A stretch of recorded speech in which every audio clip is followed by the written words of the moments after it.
क्या हैसियत थी। अगर मेरी तौहीद समझ में आ गई तो आजकल के लुच्चे लफंगे कम इल्म रखने वाले अगर ये आला हजरत को गाली दें या उनके खिलाफ बोलें, उन्हें मुकफ्फिरुल मुस्लिमीन कहें, उन्हें एक सतही इल्म रखने वाला एक मौलवी साहब कहें, तो फिर आप अक्ल की रोशनी में परखिए कि इनका कहना कहां तक दुरुस्त है। और जो आला हजरत के हम असर माहिर इल्म व फन थे, सदरुल अफाजिल, जिसके बारे में आया है कि घंटों तक अरबी जबान में फर्राटे से बातें करते थे और कभी जब बात आ जाती तो बगैर नुक्ते के जुमले इस्तेमाल करते थे और लिखते थे। साहब आज तक एक लाइन हम बगैर नुक्ते वाले लफ्ज़ के बगैर हम इस्तेमाल ना कर सकें, उनके बारे में ऐसा आता है। हम लोगों ने सिर्फ सुना है। हुजूर प्रोफेसर अब सलमान अशरफ बिहारी इतने जबरदस्त स्कॉलर, अलीगढ़ मुस्लिम यूनिवर्सिटी के डीन थे वो, यानी डीन थे वो, हेड ऑफ द डिपार्टमेंट थे इस्लामियात के शोबे अरबी के, वो अलीगढ़ यूनिवर्सिटी के। प्रोफेसर सर ज़ियाउद्दीन अहमद वो अलीगढ़ मुस्लिम यूनिवर्सिटी के वाइस चांसलर थे, जो आज उस अलीगढ़ में पढ़ते हैं। उनके मुकाबले में ज़ियाउद्दीन अहमद का कद बहुत ऊंचा था, वो वाइस चांसलर थे वहां से। मैं इनका नाम ले रहा हूं, मैं उनका कोटेशन बाद में पेश करूंगा। ये लोग बहुत बड़े इल्म फज़ल के मालिक थे, बहुत इल्म की गहराई रखते थे। उसने आला हजरत को क्या कहा, उसने आला हजरत को क्या समझा, उसने आला हजरत को किस तरह से लिया, बस वही एक झलक आज मैं अपनी गुफ्तगू में आपके सामने पेश करूंगा कि हमारे नज़दीक और आजकल के सड़क छाप लोगों के नज़दीक वही वजह, वरना जो सीरियस होते, अगर सुन्नी भी सीरियस होते तो आज यहाँ 1 लाख लोग हो जाए। अगर वो लोग भी सीरियस होते कि चलो कोई एक मौलवी आके अहमद रजा को आइडेंटिफिकेशन, उनका इंट्रोडक्शन करवा रहा है, तो चलो आज देखें वो क्या बोल रहा है। हम लोग तो जानते हैं कि साहब वो एक बिदअतियों के सरदार का नाम है, जरा उनकी ज़बानें सुन लें। लेकिन नहीं, ना यहाँ वो लोग आए, ना अपने ही लोग आए। अपने लोगों में भी घमंड बहुत ज़्यादा है, अपने लोगों में बहुत गुरूर बहुत ज़्यादा है। किसी को इल्म का गुरूर, किसी को दौलत का गुरूर, किसी को स्कूल कॉलेज की मुलाजमत का गुरूर, जबकि स्कूल कॉलेज में बहुत सारे पागल भी नौकरी करते हैं और 2 लाख रुपए महीना कमाते हैं। बहुत सारे रेलवे के ड्राइवर और रेलवे के इंजन चलाने वाले, वो भी बिल्कुल मुंह से उसका पान का लेर पोटा टपकता रहता है और 1.5 लाख रुपए महीना कमाते हैं वो। तो सरकारी नौकरी मुलाजमत हासिल करना कोई कमाल नहीं है। अगर कोई प्राइवेट तौर पर किसी मकतब में 5,000 रुपये महीना कमाता है, लेकिन अगर इल्म की गहराई उसके पास है तो कॉलेज का प्रोफेसर भी उसके सामने जीरो है, फेल है। तो इल्म को पैसे से नहीं आंका जाए, इल्म को मुलाजमत से नहीं आंका जाए। किसी मस्जिद का छोटा सा मौलवी अगर वो बहुत बड़ा इल्म फजल का मालिक है तो वो 2 लाख महीना कमाने वाले बहुत बड़े आलिया के मुदर्रिस से करोड़ लाखों गुना बेहतर है। वो इल्म अलग चीज है, चाहे इल्म झोपड़ी में रहे, इल्म चाहे किराए के घर में रहे, इल्म चाहे मस्जिद की इमामत के हुजरे में रहे, इल्म इल्म है, उसको पैसे से नौकरी से कोई मतलब नहीं है। और आजकल ना अहलों को गरीबी मिली तो अल्लाह को गाली देता है, और ना अहल को मालदारी मिल गई तो भी वह मगरूर और घमंड का पुतला बन जाता है। इसलिए हुजूर ने कहा था तलबुल इल्म फरीज़तुन अला कुल्लि मुस्लिम, to obtain knowledge is compulsory for every Muslim. हर मुसलमान के लिए इल्म हासिल करना लाजिम है, और माँ की गोद से लेकर कब्र की गोद तक पढ़ते रहो, इल्म हासिल करते रहो। और दुनिया की सारी चीजों पे लानत है, मगर जिस चीज पे लानत नहीं है वो 4 चीजें हैं, जिक्रुल्लाह व मा वाला, तो मुतअल्लिमुन आलिमुन और मुतअल्लिमुन। और हदीस पाक का साफ मजमून है, कुन आलिमन और मुतअल्लिमन और मुस्तमिअन और मुहिब्बन फला तकुन लिल खामिस फतली, यानी आलिम बनो, इल्म सीखने वाला बनो, और इल्म की बात सुनने वाला बनो, इल्म दोस्त बनो। इस 4 के अलावा 5वां मत पढ़ना, मगर हिलाक और तबाह बर्बाद हो जाओगे। जित इस्लाम ने इल्म पे दिया है उतना किसी मजहब ने नहीं दिया।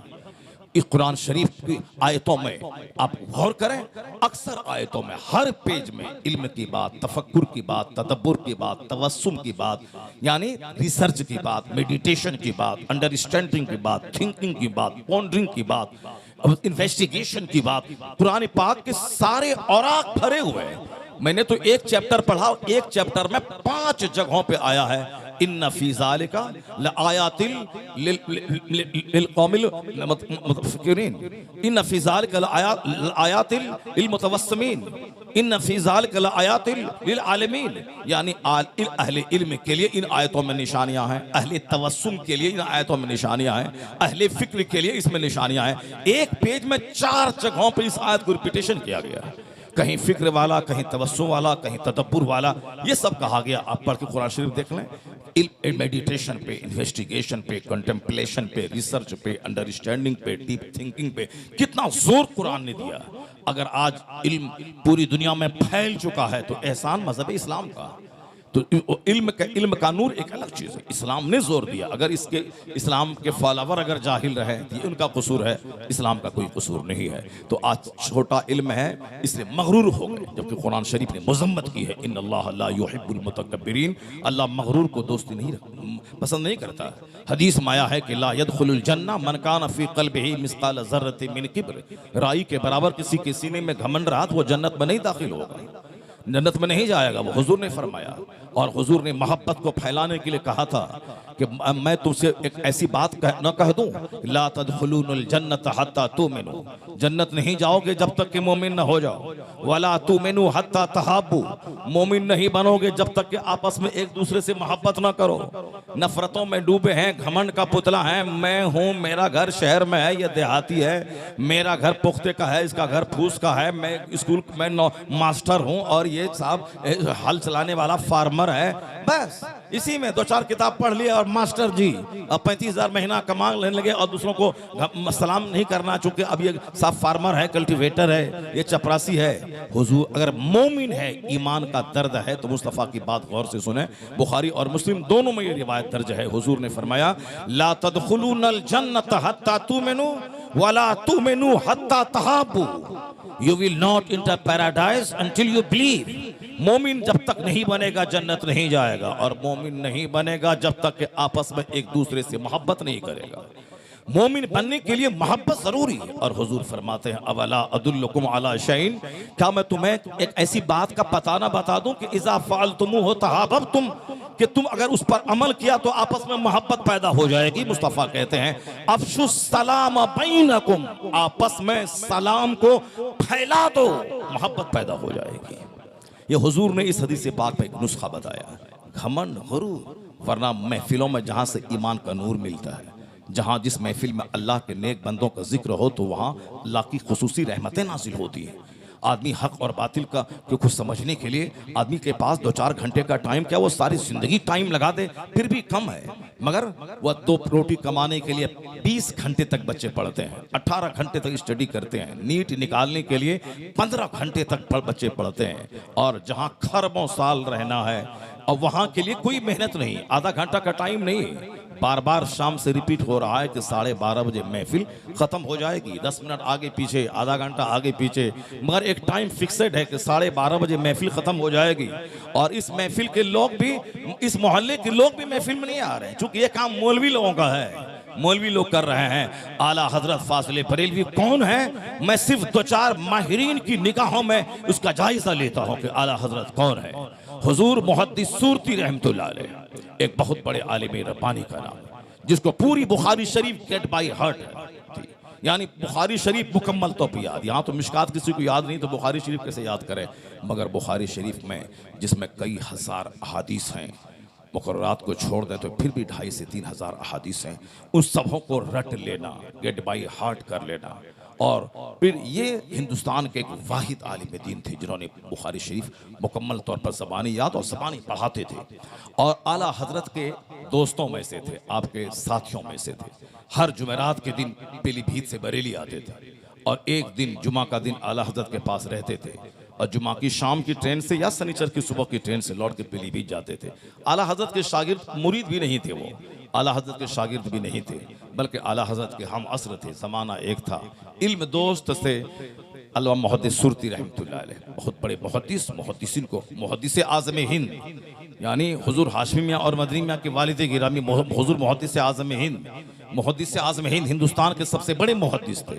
उनके उस्ताद हैं मुहद्दिस सूरती रहमतुल्लाह अलैह, वो बुखारी शरीफ के बाय हार्ट, और जो बड़े बड़े आलिमों को पढ़ाएं उसका इल्मी कद कितना ऊंचा था, इतने बड़े आलिम, गेट बाय हार्ट बुखारी, और साहिब करामत वली, बहुत बड़े आलिम, बेशुमार बहुत सारे उलूम व फनून पर उनको दस्तरस हासिल थी। उनसे किसी ने पूछा, हुजूर जुमा में खिताब आप करते हैं तो आला हजरत का चर्चा करते हैं, एक सवाल होता है कि 12वीं की महफिल है, चर्चा रजा का है, मदरसा है सलाम रजा का है, मुहर्रम शरीफ की महफिल है चर्चा रजा का है, 11वीं की महफिल गौसे आजम की है चर्चा रजा का है। आखिर ऐसा क्यों होता है? बहुत सारे खुद साख्ता अक्लमंद लोग हम कहते हैं कि 1 घंटे की तकरीर होगी, टॉपिक आला हजरत है, तो बेशुमार बातें बीच में आ जाएंगी।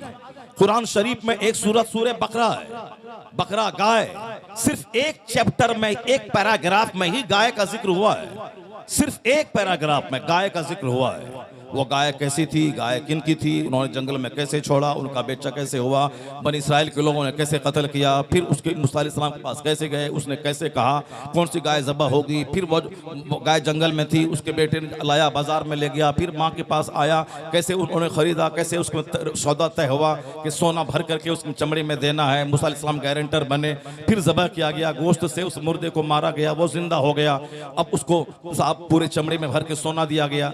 ये एक बहुत सारी बेशुमार हिकमतें हैं, बेशुमार हिदायतें हैं, बेशुमार अहकामात हैं, बेशुमार पैगामात हैं सूरह बकर में। मगर गाय जो बकरा की वजह से इतनी बड़ी सूरत का नाम पड़ा, जो कुरान की सबसे बड़ी सूरत है, वह सिर्फ एक पैराग्राफ में गाय का चर्चा है, और बाकी उसमें कई हजार अहकामात हैं, कई अवामिर हैं, कई हजार नवाही हैं, और बहुत सारे वाक़यात हैं उस सूरह बकरा में। मैं तो समझता हूं कि मैं तो गिना नहीं है, मगर गिन लिया जाए शुरू से लेकर आखिर तक में 1 दर्जन से ज्यादा उसमें वाक़यात है उसमें।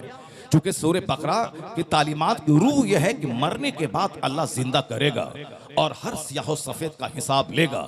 जो लोग कहते थे कि मरने के बाद कैसे जिंदा होगा, मर गया, सड़ गया, गल गया, कैसे जिंदा होगा, इसी फलसफे को बताने के लिए सूरह बकरा नाजिल हुई है। उस सूरत में इस तरह की कई हिकायतें मौजूद है। सबसे फर्स्ट तो सूरह बकरा व गाय वाली रिवायत है कि कैसे वो मुर्दा को अल्लाह ने जिंदा किया और कैसे उसके जरिए बुलवाया कि हमको मेरा कातिल यही है जो बोलता है कि हमारे चचेरे भाई को कत्ल कर दिया, हम उसके क़िसास के तौर पर उसको कत्ल करेंगे, ये हमारा भाई है, और वही उसका कातिल था, और ये मुर्दा जिंदा के बोला। इस तरह जिंदा हो जाना जनाब उज़ैर अलैहिस्सलाम की कहानी उसी सूरह बकरा में है।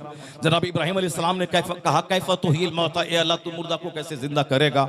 जनाब इब्राहिम से अल्लाह ने कहा क्या तुझे यकीन नहीं? कहा यकीन है, मगर मैं चाहता हूं कि आंखों से देख लूं। जनाब इब्राहिम को अल्लाह ने कहा कि तुम परिंदा लो, उसे ज़बह करो, उसको गोश्त को पहाड़ पे डाल दो, फिर उसको पुकारो, फिर सारे परिंदे जिंदा होकर आ गए। एक सूरह बकरा में 1 दर्जन से ज्यादा कहानियां, लेकिन एक पैराग्राफ की वजह से उसका नाम सूरह बकरा है। उसी तरह से एक टॉपिक है गौस पाक पे बोलना है, एक टॉपिक पे आला हजरत पे बोलना है, एक टॉपिक है नमाज पे बोलना है, तो बोलना है उस पर 1 पैराग्राफ 2 पैराग्राफ बोला, बाकी उसी क्रम में बहुत सारी बातें आ जाती है। तमहीद आ जाती है, मेन तकरीर आती है, फिर कंक्लूजन आ जाता है, उससे क्या नतीजा मिलता है वो सब आ जाते हैं। तो फिर इसी तरह की बातें होती है। जनाबे मुहद्दिस सूरती जो हिंदुस्तान के जबरदस्त आलिम दीन थे, मस्जिद में खिताब है तो रज़ा का चर्चा, दरसे बुखारी है तो रज़ा का चर्चा, और साहब नहव सर्फ मानी बदी पढ़ाएं तो रज़ा का चर्चा, यानी किसी न किसी जहत से रज़ा का चर्चा आ जाना है। जैसे आजकल रज़ा का चर्चा पूरी दुनिया में है, ऑक्सफोर्ड में रज़ा, कैम्ब्रिज में रज़ा, आप बर्कली में रज़ा, हार्वर्ड में रज़ा, हिंदुस्तान के JNU में रज़ा, दिल्ली यूनिवर्सिटी में रज़ा, BHU में रज़ा, AMU में रज़ा, रोहिलखंड में रज़ा, बुंदेलखंड यूनिवर्सिटी में रज़ा, असम यूनिवर्सिटी में रज़ा, मैसूर यूनिवर्सिटी में रज़ा। 100 के करीब लोगों ने थेसिस लिखकर, एक तन्हा आलिम दीन आला हजरत है ना, कोई दूसरे फिरके का कोई मौलवी हो या हमारी जमात का कोई आलिम हो, किसी एक आलिम पर एक बड़ी टीम जिन्होंने PhD का मकाला लिखा और डॉक्टरेट की डिग्री हासिल की, हिंदुस्तान की तारीख में तन्हा आलिम आला हजरत है जिस पर मदरसों से ज्यादा स्कूल और कॉलेज में काम हुआ है, मकालात लिखे गए हैं, PhD की डिग्री हासिल की गई है। और पूरी दुनिया में यहां तक कि अमेरिका, यूरोप, फ्रांस, बेल्जियम में रज़ा का चर्चा, रज़ा जामा मस्जिद, मदरसा रज़विया, इतनी बड़ी इज्जत अल्लाह ने दी। हिंदुस्तान के पठान खानदान में पैदा होने वाला अहमद रज़ा खान इस कदर फैल गए कि हजारों मस्जिदों का नाम रज़ा के नाम पे रज़ा जामा मस्जिद, हम जैसे करोड़ों आदमी के नाम में लफ्ज़ रज़ा दाखिल है। ये एहसन रज़ा, ये कमर रज़ा, ये मोहसिन रज़ा, ये मुशर्रफ रज़ा, ये अब मुकर्रम रज़ा, ये अहमद फला रज़ा, ये रज़ा क्या है? रज़ा ये अहमद रजा की तरफ मंसूब करते हुए अपने नाम में लफ्ज रजा दाखिल किया।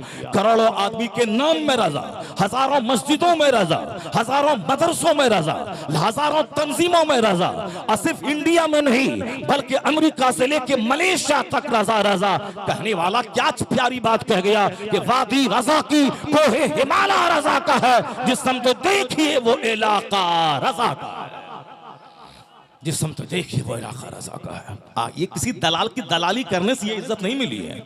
कुलिल्लाहुम्मा मालिकल मुल्क तूतिल मुल्क मन तशा व तनज़िउल मुल्क मिम्मन तशा व तुइज़्ज़ु मन तशा व तुज़िल्लु मन तशा बियदिकल खैर इन्नका अला कुल्लि शैइन क़दीर। सारे बादशाहों का बादशाह है वह खुदा, जिसे चाहता है हुकूमत देता है, जिससे चाहता है छीन लेता है, जिसे चाहता है इज्जत देता है, जिसे चाहता है जलील करता है। ये जो आलमगीर इज्जत आला हजरत को दी, दूसरे लोग मर गए तो तीजे के बाद चर्चा बंद, कोई अच्छा और हुआ तो 40वां के बाद चर्चा बंद, कोई और अच्छा हुआ तो बरसी तक नाम है, बरसी के बाद चर्चा बंद, और कोई थोड़ा सा बड़ा हुआ तो 2-3 साल तक बेटा याद करता उसके बाद चर्चा बंद। यहाँ 100 साल से जायद का अरसा गुजर गया। लेकिन पहले उर्स होता था बरेली में मंजर इस्लाम की छत पर, और लोग होते थे 500 से लेके 5000। लेकिन आज इस्लामिया इंटर कॉलेज में अलग, बरेली की सारी मस्जिदों में कुल के वक्त में भीड़ अलग, सड़कों पे भीड़ अलग, जामेतुल रजा के प्रांगण में भीड़ अलग, और फिर पूरी दुनिया में मस्जिदों मदरसों में रजा के उर्स के नाम की तकरीबात अलग। सिर्फ बरेली में 30 से लेके 40 लाख लोग ये कहां से आ जाते हैं? कई ममालिक से चल चल के 5000 लोग थे, पहले 500 लोग थे। वक्त गुजरता जा रहा है, तादाद बढ़ती जा रही है, और आज 30 से लेके 40 लाख लोग बरेली की सड़कों और वहां के पिंडाल में नजर आते हैं। ये किसी दलाल की दलाली का नतीजा है नहीं। इन तंसुरुल्लाह यंसुरकुम, if you will help the religion of Allah, Allah will help you. कुरान कहता अगर तुम अल्लाह के दीन की मदद करोगे तो अल्लाह तुम्हारी मदद करेगा। तुम अल्लाह के दीन की इज्जत की खातिर मेहनत करोगे तो अल्लाह तुझे सौदागरान से उठा के इज्जत के आसमान पे पहुंचा देगा। ये खुदादाद इज्जत है जो अल्लाह ने आला हजरत को दी है, उनकी मेहनतों के बदले में, उनकी दीनी खिदमतों का इनाम अल्लाह ने दिया है। कि जो सिर्फ खाएगा पिएगा सोएगा उसका तो तोंद ऊंचा होगा, उसके घर में एसी लगी होगी, कार में एसी, घर में एसी, ऑफिस में एसी, मदरसे में एसी, हुजरे में एसी, ये एसी में रहेगा। वो एसी में रहने वाला आदमी तो सुखमार हो ही जाएगा। वह धूप के थपेड़ों को कैसे बर्दाश्त कर पाएगा? वो मुफ्ती आजम हिंद रजा का बेटा था जो 30 किलोमीटर दूर पैदल चल के आरियाइयों से मुनाजरा करता था। वो आला हजरत थे जो कम उम्री में 4-4 घंटे खिताब करके बड़े बड़े पढ़े लिखों को हैरत कर डालते थे। वो सिर्फ 2 घंटा सोते थे तो बाकी पूरे 22 घंटा काम की मशीन बनकर सिर्फ मुसलमानों के ईमान और इस्लाम के प्रोटेक्शन की खातिर मवाद व दुनिया वालों को क़यामत तक के लिए वो देने की कोशिश करते थे। यही वजह है कि इतना बड़ा आलिम जो मुख्तसर वक्त में 1000 के करीब किताबें लिखी हों और हर टॉपिक पे और जिस जिस जगहों से फितने उठ सकते हैं उन तमाम फितनों के दरवाजों को बंद करने के लिए, उनके सद्देबाब करने के लिए उन्होंने किताबें लिखी। यही वजह है कि आला हजरत अगर कोई एक मामूली वली होते, यानी खूब 1000 बार कलमा पढ़ते, 1000 बार दरूद पढ़ते, तहज्जुद पढ़ते, इशराक पढ़ते, चाश पढ़ते, अव्वाबीन पढ़ते, और हर मस्जिद नमाज के बाद 1 घंटा मस्जिद में बैठे रहते, और साहब अपने मुरीदों के बीच में कुछ बातें बोलते, फिर मस्जिद में चले जाते, रात भर जागते नमाज पढ़ते, तो मालूम है सिर्फ उनका उर्स लगता, उनके मुरीदीन आते और सालाना उर्स में चादर चढ़ा के सब चले जाते। आज जलसों में उनका नाम, मदरसों में उनका नाम, लाइब्रेरी में उनकी किताब फतवा रज़विया, कंजुल ईमान, अल अम्न वल उला, किफ़ुल फ़क़ीह फ़ाहिम, अमेरिका से लेकर हिंदुस्तान तक की सारी लाइब्रेरियों में उनकी किताब न होती, और मुनाजरे में उनका चर्चा, मस्जिदों में उनका चर्चा, मदरसे में उनका चर्चा नहीं होता। वह एक वली थे, सिर्फ उर्स के दिन ही मज़ार पे उर्स की तकरीब होती, चादर चढ़ाई जाती, संदल, चादर और गागर का जुलूस निकलता जैसे आमतौर पर आम वलियों के होते हैं। और इन्हीं को बड़ा घमंड हासिल है कि मेरा बाप 500 साल पहले आया था, चादर गागर पूरे इलाके में दिन की खिदमतें मेरे बाप ने की हैं, और ये पठान कहां से कब आ गया, 100 साल के अंदर पूरी दुनिया में छा गया, और सब उसी के सबके जबान पे उन्हीं का नाम आ गया। समझो आला हजरत तहज्जुद पढ़ने वाले एक मामूली वली का नाम नहीं है। हदीस में आया है कि जिसने मुर्दा सुन्नतों को जिंदा किया हो उसे 100 शहीदों का सवाब मिलेगा। जिसने मुर्दा सुंदों को जिंदा किया हो उसे 100 शहीदों का सवाब मिलेगा। एक शहीद का सवाब मिल जाए तो जन्नत जाने के लिए काफ़ी है, और यहाँ 100 शहीदों का अज्र मिलेगा। और क़यामत के दिन उलमा के कलम के इंक को तौला जाएगा शहीदों के खून से। तो आलिम का वो कलम जो फतवा लिखा, जो इस्लाम पे होने वाले हमलों का जवाब दिया, जो मुसलमानों को तबाही बर्बादी से बचाने के लिए एक फतवा दिया, वो कलम जो फितनों को मिटाता है, उस कलम का इंक शहीदों के खून से जब तौला जाएगा तो शहीदों के खून पे उलमा के कलम की स्याही गालिब आ जाएगी। आखिर ये सब क्या चीज है? आला हजरत फाजिल बरेलवी एक मामूली तहज्जुद गुजार मौलवी का नाम नहीं।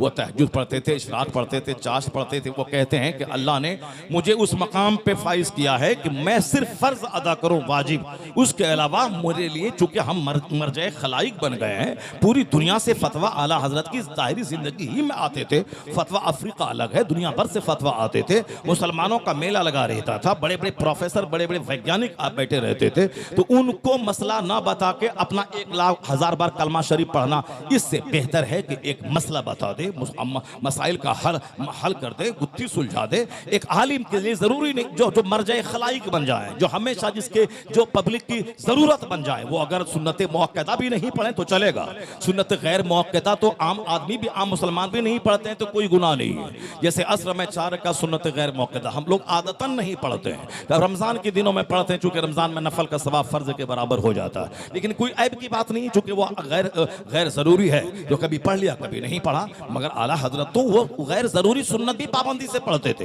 हालांकि वो उस मकाम पर थे कि वो सुन्नत मुअक्कदा भी नहीं पढ़े तो चलेगा। वो खुद बयान करते अल्हम्दुलिल्लाह उस मकाम पे होने के बावजूद मैं नवाफिल भी पाबंदी से पढ़ता हूँ। तो जो तमाम फराइज़ व वाजिबात नवाफिल भी अदा करे, उसके बाद टाइम निकाल कर सिर्फ दुनिया के फितनों पे नजर रहे। उस फितनों का जवाब देने के लिए एक तहरीरी मवाद आपने कौम के हवाले किया है। फतवा रज़िया, आज उससे दुनिया रोशनी हासिल कर रही है। कंजुल ईमान, उससे दुनिया रोशनी हासिल कर रही है। आपकी अल अमन वल औला से दुनिया रोशनी हासिल कर रही है। तो ये किताबें हैं जो रजा को जिंदगी अता की है, कि जब तक ये फितना रहेगा और जब तक आला हजरत की किताब से उसके फितने का जवाब दिया जाता रहेगा। मुनाजरा होगा हॉलैंड में इल्म गैब के टॉपिक पर, तो किताबें कहां से आएंगी? गरीब नवाज की लिखी हुई किताब इल्म गैब पर नहीं है, कोई नहीं आएगी उनकी किताब। गरीब नवाज महान है, वो आला हजरत के भी इमाम है, वो सारे हिंदुस्तान के मुसलमानों के सरदार है, वह हिंदुस्तान के दाइये कबीर है, हिंदुस्तान के दाइये आजम है। 90 लाख मुशरिकों को ईमान का नूर देने वाले हिंदुस्तान के सबसे बड़े मुबल्लिग आजम है। लेकिन चूंकि उनके वक्त में ये फितना नहीं था कि हुजूर के बदन पे मक्खी बैठे तो भगाने के लायक हुजूर के पास ताकत नहीं है। हुजूर का इल्म शैतान से कम है। हुजूर का इल्म गैब अगर है भी तो थोड़ा, इसमें हुजूर की तखसीस क्या है? ऐसा इल्म तो जानवर, चौपाए, मजनू सबों को हासिल है। यानी तहसीरुन नास की इबारत का फितना उस टाइम में नहीं था, हिज़्बुल ईमान की इबारत का फितना उस टाइम में नहीं था। उस वक्त में इस्माइल दहलवी की किताब तक़ियतुल ईमान के मुग़ल्लज़ात का फितना नहीं था। तो फितना जिस जमाने में था उससे करोड़ों आदमी का ईमान खतरे में पड़ सकता था। तो इमाम अहमद रजा की जिम्मेदारी थी उन फितनों का जवाब दे, उससे लड़ने के लिए हथियार दे। तो आज मुनाजरा इल्म गैब पे अमेरिका में होगा, किताब कहां से जाएगी? इमाम अहमद रजा खां की लाइब्रेरी से जाएगी। मुनाजरा होगा नूर और बशरियत के उन्वान पे इंडोनेशिया में, किताब कहां से जाएगी? हथियार बनकर इमाम अहमद रजा की किताब उनकी लाइब्रेरी से वहां जाएगी। तो जब तक इन उन्वानात पे मुनाजरा होगा, मुनाजरे में तकरीर भाषण नहीं होता, मुनाजरे में दलील चाहिए। मुनाजरा मैदान जंग है, मैदान जंग में हथियार चाहिए। तो मुनाजरे के लिए दलील के तौर पर किताब चाहिए। तो अब बताएं कि किताब किसकी लेके आप मुनाजरा करेंगे? नूरानियत के उन्वान पे, इल्म गैब के उन्वान पे और साहब कसरत इल्म के उन्वान पे, यानी इन सारे उन्वानात पे जिस पर फितना इन्होंने पैदा किया है, किन की किताब लेके मैदान में जाएंगे? इमाम अहमद रजा की अमेरिका में, हॉलैंड में, जापान में, चाइना में, जहां जहां उर्दू जबान बोली जाती है और जहां जहां खुश अकीदा सुन्नी मुसलमान उर्दू और अरबी दोनों जबान इस्तेमाल करते हैं, वहां वहां सरकार आला हजरत की किताबों से मदद ली जा रही है। तो लोग कहते हैं क्यों रजा का नाम है? मैं कहता हूं जब तक ये फितना रहेगा और मुनाजरे में अहमद रजा का हथियार काम आता रहेगा और हम मुनाजरा जीतते रहेंगे, उस वक्त तक खाने वाले और तून ऊंचा करने वाले ये जाहिल सज्जाद गान का खुतबा खुदा नहीं पढ़ा जाएगा। जिस रजा का हथियार हमें जीत दिलाएगा, डंका उसी अहमद रजा का बजता। नारे तकबीर, नारे रिसालत, मसलके आला हजरत कॉन्फ्रेंस। आला हजरत रात भर तहज्जुद पढ़ने वाले आलिम का नाम नहीं है कि वो रात भर 1,000 का तमाम तहज्जुद पढ़ रहे हैं। नहीं, हदीस में यहाँ भी आया है, जो फजर की नमाज के बाद एक चैप्टर दीन का पढ़ ले, पढ़ा दे, खैरु मिन अल्फ रका, 1,000 रकअत नमाज नफल से बेहतर है। हदीस में आया है कि आलिम रब्बानी जब रास्ते से गुजरते हैं तो दरख्त के पत्ते, समंदर की मछलियाँ, सुराखों की चूटियाँ उनके हक में दुआए मग़फ़िरत करती हैं। वह अस्तग़फ़िर लहू मा फ़िस समावाति वल अर्ज़, ज़मीन आसमान के बीच में जो चीज़ है उसके लिए मग़फ़िरत की दुआ करती हैं। इस मकाम को क्यों नहीं देखते? आप क्यों तौलते हैं कि रात भर नमाज नफल नहीं पढ़ रहा? नमाज नफल पढ़ना ठीक है, जिसके पास इल्म नहीं है, किताब नहीं लिख सकता है, बच्चों को पढ़ा नहीं सकता है, उसके लिए बेहतर है कि वह फितनों से बचने के लिए मस्जिद में जाए, 1,000 का नमाज नफल पढ़े। जिसके पास इल्म नहीं है, बच्चों को कायदे से कुरान नहीं पढ़ा सकता है, वो कायदे से कुरान पढ़ना जान ले और वह हर 3 दिन में खत्म कुरान करे। लेकिन जिसके पास इल्म है, हर कोई तो कश्मीर के किस सरहद पे जाके पाकिस्तान की फौज से लड़ तो नहीं सकता है। वो तो अशफाकुल्लाह खान है जो टैंक में कूद जाता है।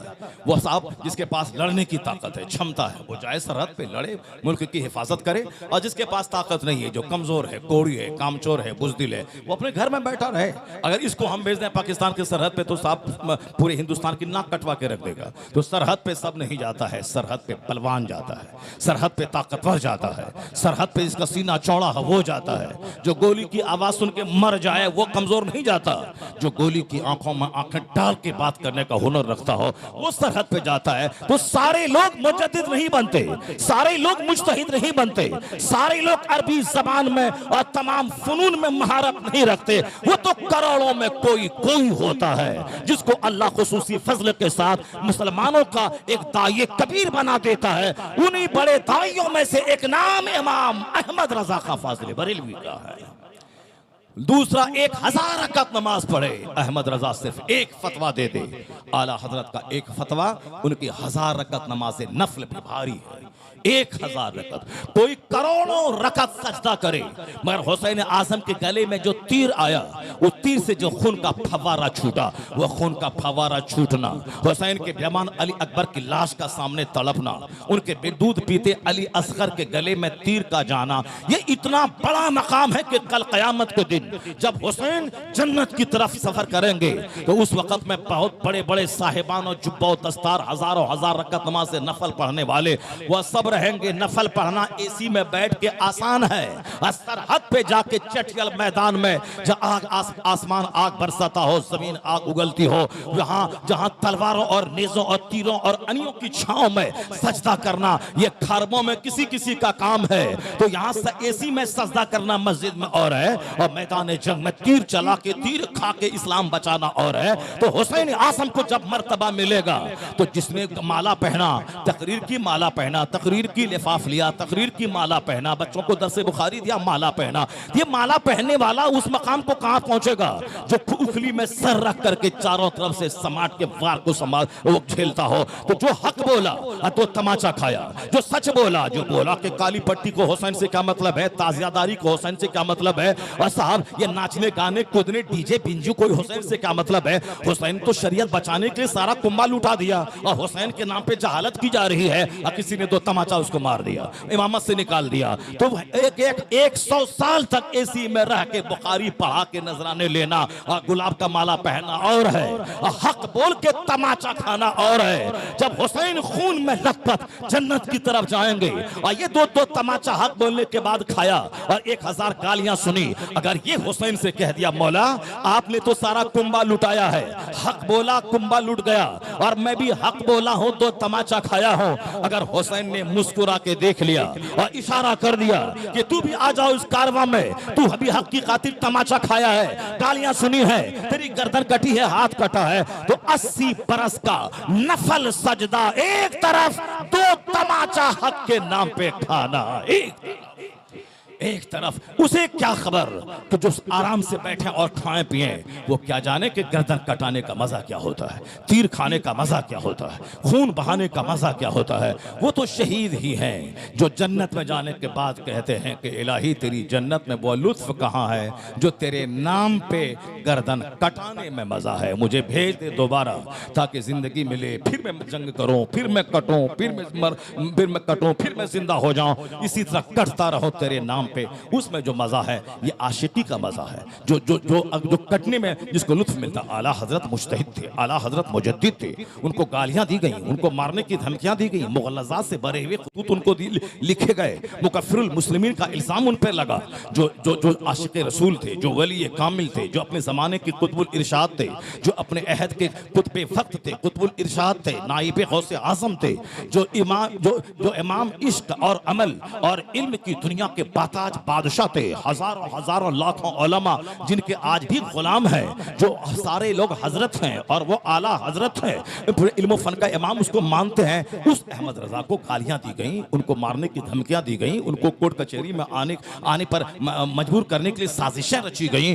उन्होंने ये सारा सितम सहा, मगर यही कहता रहा मैं मुस्तफा जान रहमत के नामूस का तहफ्फुज करने वाला एक पहरेदार हूं। अगर तुम नबी को गाली मत दो और फिर अहमद रजा को गाली दे, ताकि जितनी देर तू गाली देगा मुझे उतनी देर तो मेरे मुस्तफा को तू गाली नहीं बकेगा।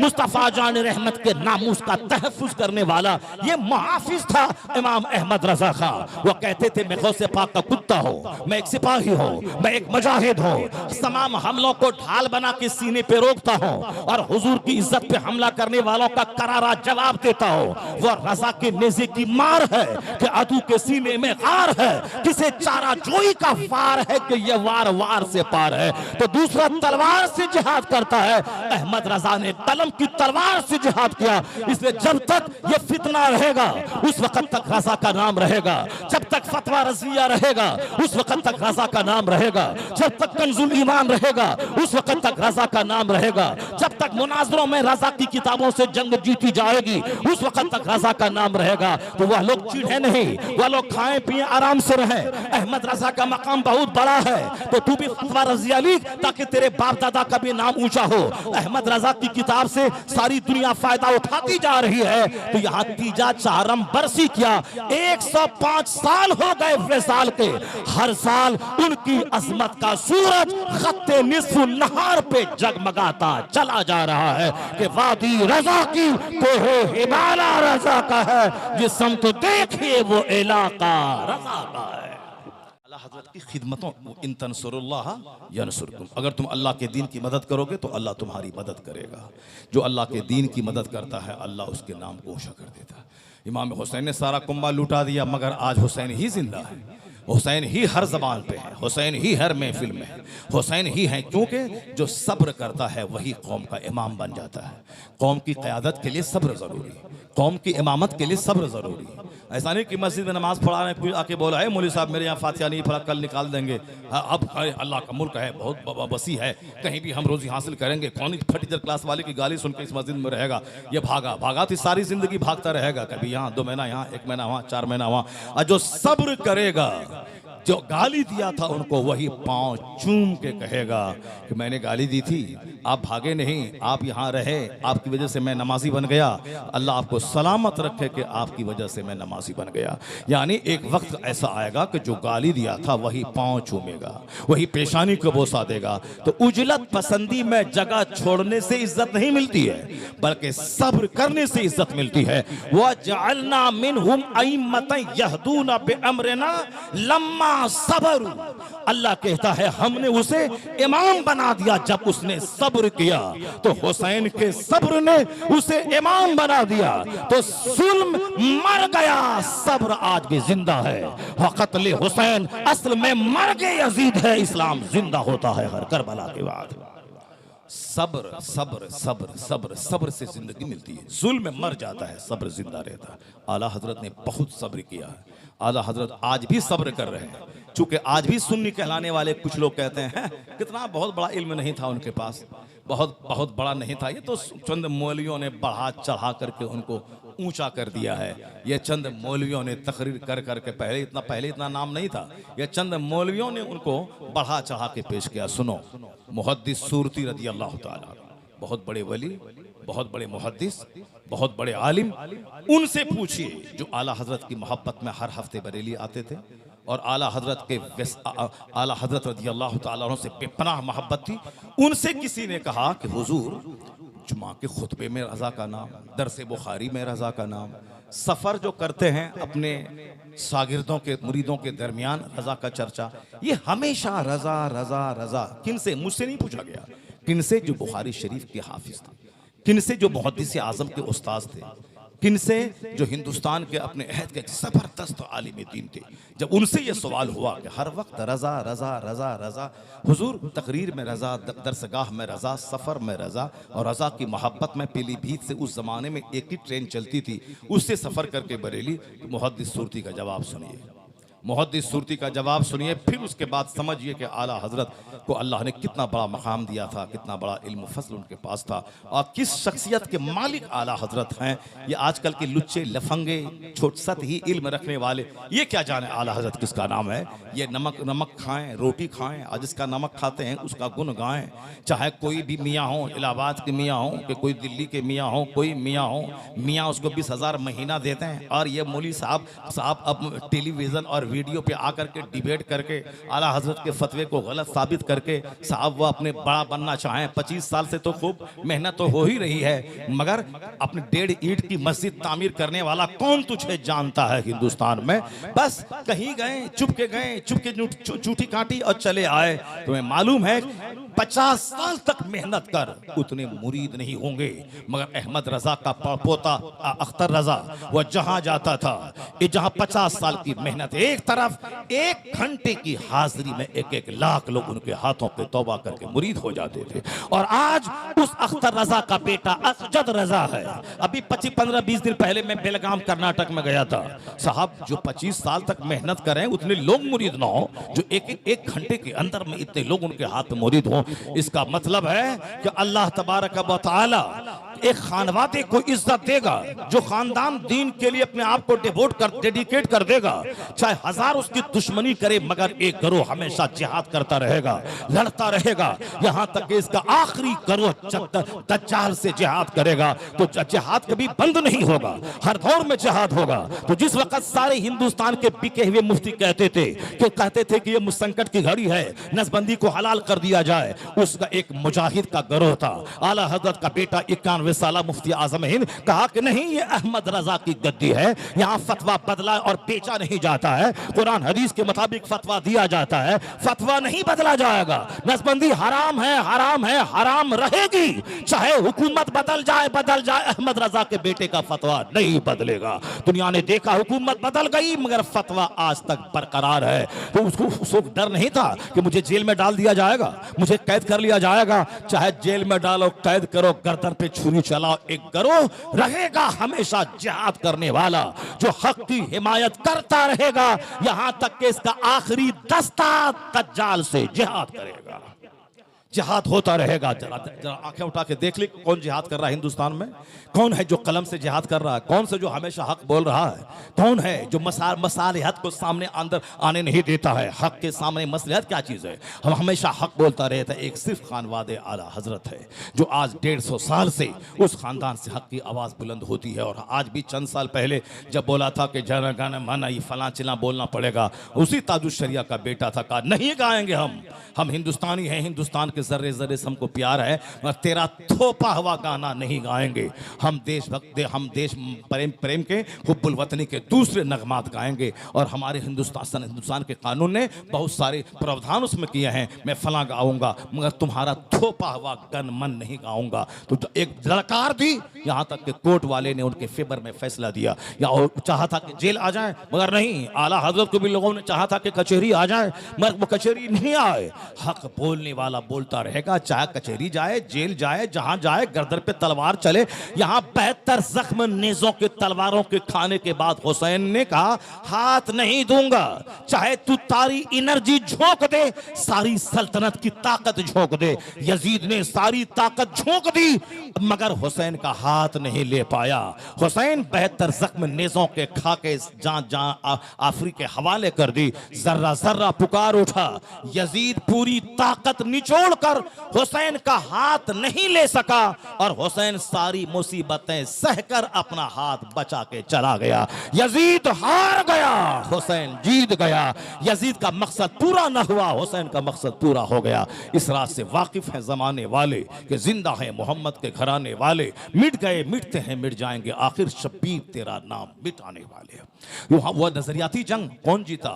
कब कुछ लुटा के भी जंग वही जीता है। नहीं दे, हाथ नहीं देंगे, गर्दन काट दो, तेरे हाथ में तलवार है, हाथ नहीं देंगे। आला हजरत फाजिल बरेलवी ने गालियां सुनकर, लोगों ने आज भी कहा यह मुकफ्फिरुल मुस्लिमीन है, मुसलमानों को कुफ्र का फतवा देने वाला है। खूब नाचता और गाता है, जाके देख 40 लाख से बड़ा मजमा, 1 करोड़ के करीब आला हजरत के बेटे के जनाजे में लोगों की हाजिरी। यह इस बात की दलील है कि अल्लाह की हिमायत उस खानदान पे है, गौसे आजम की का हाथ उस खानदान पे है, आकाए दो जाली सलाम की निगाह करम उस खानदान पे है। और जब तक वहां से इल्मी काम, जिहाद का काम होता रहेगा, अल्लाह उसे जलील नहीं करेगा, उसकी इज्जत में इजाफा करता रहेगा। इन तंसुरुल्लाह यंसुरकुम। अब जरा गौर से सुनिए, हुजूर मुहद्दिस सूरती रहमतुल्लाह अलैह, टाइम तो बहुत हो गया, क्या क्या मौलाना साहब, खालिद साहब क्या करने का? हाँ पूरा कर लिया जाना, हाँ 1 बजने वाला, हाँ पूरा कर लिया जाए। हुजूर मुहद्दिस सूरती रहमतुल्लाह अलैह से जब सवाल हुआ कि हुजूर हर वक्त ज़बान पे रज़ा का चर्चा, बुखारी शरीफ ज़बानी पढ़ने वाला, बड़े बड़े आलिमों को पढ़ाने वाला, उनका जवाब सुनिए। हाँ कोई जाहिल आदमी, कम पढ़ा लिखा मौलवी अगर रज़ा रज़ा करता है, चलो थोड़ी देर के लिए तुम्हारी बात मान लेते हैं कि कुछ नहीं आता है तो रज़ा रज़ा कर रहा है। लेकिन जो आलिमों का सरदार है, जो आलिमुल उलमा है, जो सैयदुल उलमा है, उनको देख वो क्या जवाब देते हैं। वो कहते हैं कि सबसे बड़ी दौलत वो नहीं है, इल्म की दौलत जो मैंने मौलाना इसहाक मुहशी बुखारी से मैंने हासिल की।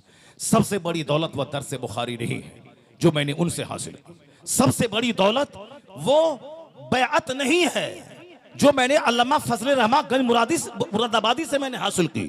आजकल पीर के नाम पे आदमी आलिमों को गाली देते हैं, पीर के नाम पे बहुत सारी फितने खड़े करते हैं, जबकि पीरी मुरीदी कोई नहीं भी करेगा, नहीं मुरीद होगा, या अपने मन से बोलेगा मैं गौस पाक का मुरीद हूँ, क़यामत के दिन कोई उसके बारे में कोई सवाल जवाब ना होगा। क़यामत के दिन नमाज का सवाल होगा और अच्छे अमाल का सवाल होगा, जो गुनाह किए उसका सवाल होगा। ये पीरी मुरीदी कर लिया, ठीक है, जो राह सलूक तय करेगा अपने मुर्शिद की निगरानी में, उसके लिए ठीक है। आज जो तावीज़ के लिए मुरीद होगा, उसका मुरीद ना होना और होना दोनों बराबर ही है। तो आजकल की बैत बैत बरकत है, पहले की बैत थी बिक जाना। अब मुर्शिद जो कहेगा वो, मुर्शिद बोलेगा जो की रोटी खाओ, जो की रोटी खाएंगे, रात भर मत सो, रात भर नहीं सोएंगे। मुर्शिद बोलेगा रोजाना 1000 का नमाज़ नफल पढ़ो, पढ़ेंगे। ये है बैत, मुर्शिद की निगरानी में राह सलूक तय करना। और आजकल की जो बैत है वो बैत क्या है? बैत बरकत है। ये बैत बरकत के लिए आलिम को गाली दे रहा, इमाम को गाली दे रहा। अपने पीर की मोहब्बत में कोई दूसरा बुखारी पढ़ाने वाला आलिम रहे जिसकी बड़ी अहमियत है, उसको खातिर में नहीं ला रहा, उसके सलाम तक नहीं कर रहा। उसका जाहिल पीर, अगर वो जाहिल है, अब बाप जाहिल था, उसका बेटा भी जाहिल है, उसका पैर हाथ चूमेगा, बोलेगा ये सैयदज़ादा है,